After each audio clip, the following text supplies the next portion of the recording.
Halo Sobat Search, dalam episode Search 2 ini kita akan membahas suatu perusahaan yang pastinya Sobat semua sudah akrab dengan brand dan merek ini. Ya, sesuai dengan judul kita, kali ini kita akan membahas tentang proses kesuksesan dari salah satu perusahaan besar yaitu Sony. Oh ya Sobat Search, sebelum lanjut ke videonya, jangan lupa untuk tetap jaga kebersihan diri selama masa new normal ya. Dan tetap pakai masker setiap keluar rumah. Perusahaan Sony adalah perusahaan konglomerat Jepang yang berkantor pusat di Minato, Tokyo. Bisnisnya yang beragam meliputi elektronik konsumen dan profesional, permainan, hiburan, dan layanan keuangan. Perusahaan ini memiliki bisnis hiburan musik terbesar di dunia, bisnis konsol video game terbesar, dan salah satu bisnis penerbitan video game terbesar. Dan merupakan salah satu produsen produk elektronika terkemuka untuk pasar konsumen dan profesional, serta pemain terkemuka dalam industri hiburan film dan televisi. Pada tahun 2018, Sony berada di peringkat ke-97 dalam daftar Fortune Global 500. Sony adalah salah satu pemimpin penjualan semikonduktor. Dan sejak tahun 2015, Sony berhasil menjadi produsen televisi terbesar kelima di dunia setelah Samsung Electronics, LG Electronics, TCL, dan Hisense. Nama Sony dipilih sebagai gabungan kata Latin sonus yang merupakan akar dari sonic dan bunyi, dan dari kata Inggris Sony yang berarti anak kecil, yang setelah dikombinasikan berarti sekelompok kecil anak muda yang memiliki energi dan kemauan keras terhadap kreasi dan inovasi ide yang tak terbataskan. Pada saat itu, sangatlah aneh bagi sebuah perusahaan Jepang untuk menggunakan huruf Roman dalam mengeja namanya. Apalagi penggunaan aksara fonetis yang digunakan dalam penulisan bahasa Jepang, atau daripada menggunakan aksara Tionghoa. Dan pada tahun 1958, perusahaan mulai secara formal mengadopsi nama Sony Corporation sebagai nama perusahaan. Sejarah Sony dimulai pada September 1945 ketika Masaru Ibuka bekerja kembali di Tokyo yang saat itu telah luluh lantah. Ibuka dan timnya membuka bengkel yang terletak di Tokyo Department Store di Nihonbashi yang ditutup pada Januari 1999. Bangunan bengkelnya selamat dari kebakaran perang meskipun berdiri tanpa jendela, sempit dan suram. Perbaikan kantor ini pun dilakukan secara bertahap oleh Ibuka dan tim untuk membuka usaha dan bengkelnya dari reruntuhan peperangan.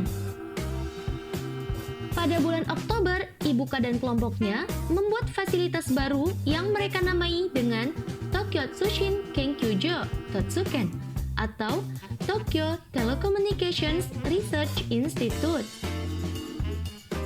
Sebagian besar gaji yang Ibuka berikan kepada timnya hanya berasal dari tabungan Ibuka sendiri yang hanya tinggal sedikit dan terus berkurang. Saat itu, Jepang yang ingin berdiri kembali memiliki banyak radio rusak pasca perang. Ibuka dan timnya memperbaiki banyak radio untuk memberikan masyarakat Jepang sebuah unit untuk mereka saling berkomunikasi tanpa mendapat propaganda dari musuh.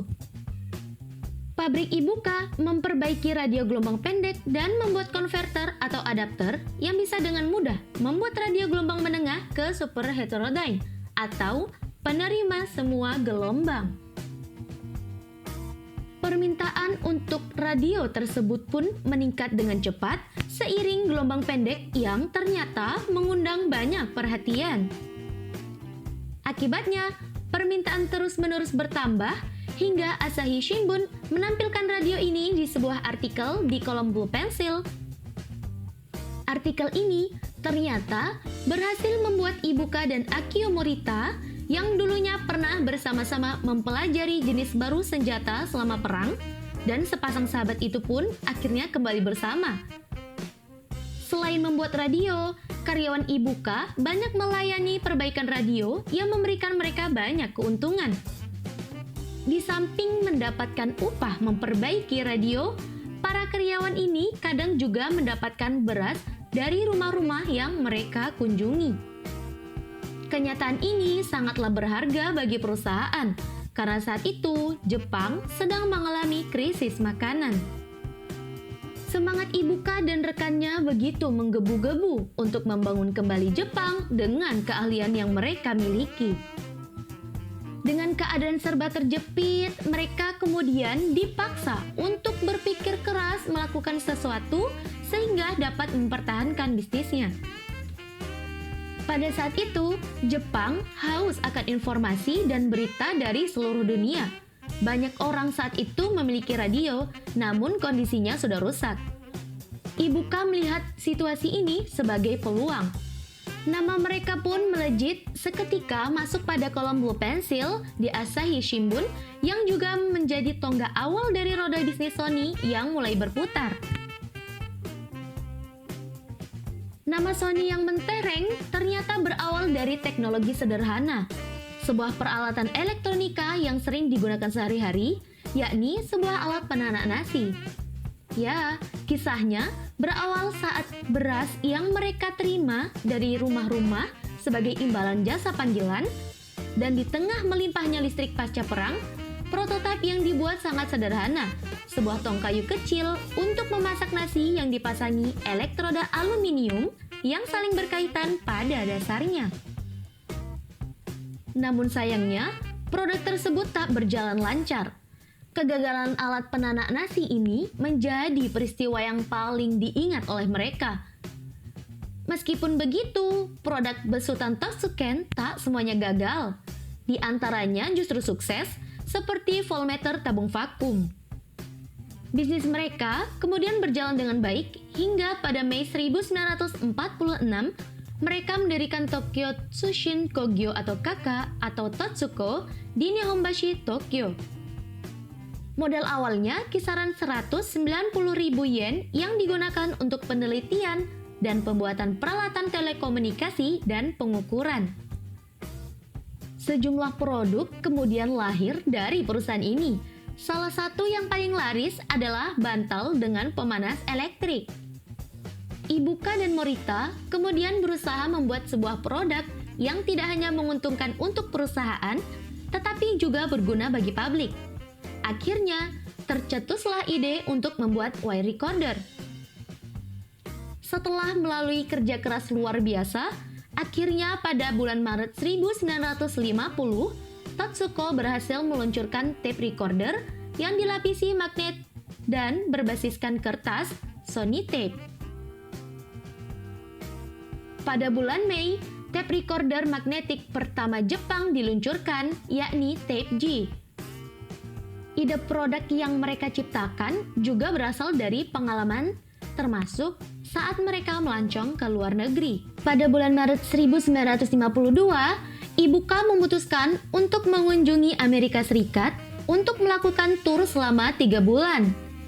Pada kedatangan pertamanya di New York, ia sangat terpesona dengan kemegahan dan teknologi di sana, termasuk produk mobil. Tantangan demi tantangan kemudian terus berdatangan. Salah satu yang paling membingungkan adalah mengenai produk yang akan dibuat. Karena transitor pada saat itu hanya dapat digunakan untuk produk audio. Pilihan kemudian jatuh pada radio. Pilihan ini bukannya tanpa resiko, sebab proyek penggarapan transitor membutuhkan dana yang tidak sedikit. Sementara Totsuko merupakan perusahaan yang baru berdiri selama 6 tahun dengan nilai kapitalisasi di bawah 100 juta yen. Pada Januari 1955, usaha keras Totsuko membuahkan hasil. Mereka mampu membuat radio transitor pertama mereka, TR-52. Untuk menjual produk itu, mereka kemudian membutuhkan nama yang mudah diucapkan oleh orang Amerika Serikat, sebab Totsuko sulit untuk dilafalkan. Mengingat perusahaan dengan 3 huruf pada saat itu telah lazim, seperti RCA dan NHK. Dan setelah melewati proses panjang, Ibuka dan Morita kemudian memutuskan untuk menggunakan nama Sony. Sayang disayang, mereka tidak jadi menjualnya di Amerika Serikat sebab Boluva, ya, pabrik jam yang berencana untuk meluncurkan produk tersebut di Amerika Serikat, namun tidak mau menjualnya dengan nama Sony. Morita akhirnya berhasil membuat perjanjian jangka panjang dengan Agroko dengan kesepakatan untuk menjual radio transitor mereka di bawah nama Sony untuk produk TR-63. Pada Januari 1958, Totsuko mengadopsi nama Sony sebagai nama perusahaannya. Dan bulan Juni di tahun itu juga, Sony memperkenalkan model TR-610 yang kecil dan ringan. Produk inilah yang kemudian sangat sukses di pasaran luar negeri. Model ini terjual 500 juta unit di seluruh dunia termasuk Jepang pada periode 1958 hingga 1960. Pada Desember 1958, nama Sony kemudian tercatat di Tokyo Stock Exchange atau TSE. Setelah itu, bisnis Sony berjalan dinamis dengan berbagai produk andalannya, khususnya game dan produk hiburan rumah tangga. Statista mencatat pada 2008, mereka mampu menorehkan pendapatan sebesar 78 miliar US dollar, lalu terpuruk pada 2012 yang hanya meraih pendapatan sebesar 57 miliar US dollar. Akan tetapi, Sony Ericsson mampu bangkit dan mencapai keuntungan. Produk Sony Ericsson telah mampu menonjolkan dirinya dengan memberikan fitur kamera pada handphone yang saat itu masih belum umum. Inovasi mereka ternyata disaingi oleh Apple iPhone yang dirilis pada tahun 2007.